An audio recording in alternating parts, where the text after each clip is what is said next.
ಈ ಹಣಕಾಸಿನ ಒಂದು ಏನಿದೆ ಅರಿವಿದೆಯಲ್ಲ ಅದ್ರ ಕೊರತೆ ಭಾರತದಲ್ಲಿ ಮಾತ್ರ ಅಂತ ಇಲ್ಲ, ಇದು ಜಗತ್ತಿನ, ಇದು ಕೂಡ ಜಾಗತಿಕ ಕರೋನಾ ಥರ ವೈರಸ್ ಇದ್ದ ಹಾಗೆ. ಇದು ಜಾಗತಿಕ ಮಟ್ಟದ್ದು. ನಿಮ್ಗೆ ಆಶ್ಚರ್ಯ ಅನಿಸ್ಬೋದು ಭಾವನವರೇ, ಸಿಂಗಲ್ ಡಿಜಿಟಲ್ ಇದೆ ಜಗತ್ತಿನಲ್ಲಿ. ಆರ್ಥಿಕ ಶಿಕ್ಷಣ ಅಂದರೆ ಫೈನಾನ್ಷಿಯಲ್ ಲಿಟ್ರಸಿ ಹೊಂದಿರುವಂಥ ಜನರ ಸಂಖ್ಯೆ ಸಿಂಗಲ್ ಡಿಜಿಟಲ್ ಇದೆ. Single digit 3-4. ಸಿಂಗಲ್ ಡಿಜಿಟ್ ಅಂದರೆ 9 ಆಗುತ್ತೆ. Don't go there. 3-4% 5 ಇದೆ ಅಂತೀರಿ ಅಷ್ಟೇ.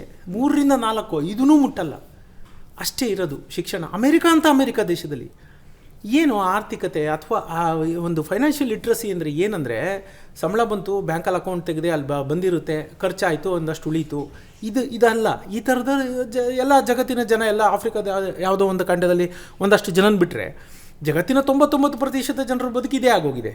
ಆದರೆ ಅದು ಶಿಕ್ಷಣ ಅಲ್ಲ.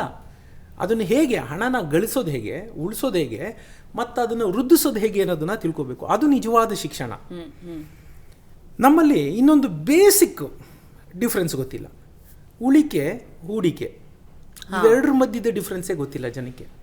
ಉಳಿಕೆ ಅಂದರೆ ಸೇವಿಂಗು, ಹೂಡಿಕೆ ಅಂದರೆ ಇನ್ವೆಸ್ಟ್ಮೆಂಟು. ಈಗ ನೀವು ಪ್ರಶ್ನೆ ಕೇಳ್ತನೂ ಅದನ್ನ ಇಂಟರ್ಚೇಂಜಬಲಿ ಅಂದರೆ ಅದನ್ನು ಒಂದೇ ಪದ ಅನ್ನೋ ಥರ ಬಳಕೆ ಮಾಡಿದ್ರಿ. ನಿಮ್ಮ ತಪ್ಪಲ್ಲ ಅದು. ನಾನು ಯಾಕೆ ಹೇಳ್ತಿದ್ದೀನಿ ಅಂದರೆ, ಸಾಮಾನ್ಯವಾಗಿ ನಾವು ರೂಢಿಗತವಾಗಿ ಏನು ಬಂದಿದೆ ಆ ರೀತಿ ಮಾತಾಡ್ತೀವಿ. Saving is entirely different than investment. Save ಅಂದರೆ ಉಳಿತಾಯ ಮಾಡೋದು. ಈ ಉಳಿತಾಯ ಮಾಡಿದ ಹಣನ ಎಲ್ಲಿ ಹಾಕೋದು ಅನ್ನೋದು ಅದು ಇನ್ವೆಸ್ಟ್ಮೆಂಟ್, ಹೂಡಿಕೆ ಅನ್ನಿಸ್ಕೊಳ್ಳುತ್ತೆ. ಕೇವಲ ಉಳಿತಾಯ ಮಾಡೋದ್ರಿಂದ ಯಾವ ಪ್ರಯೋಜನವೂ ಇಲ್ಲ. ಯಾಕೆ ಅಂದರೆ ಇವತ್ತು ಹಣದುಬ್ಬರ ಆ ಮಟ್ಟದಲ್ಲಿದೆ.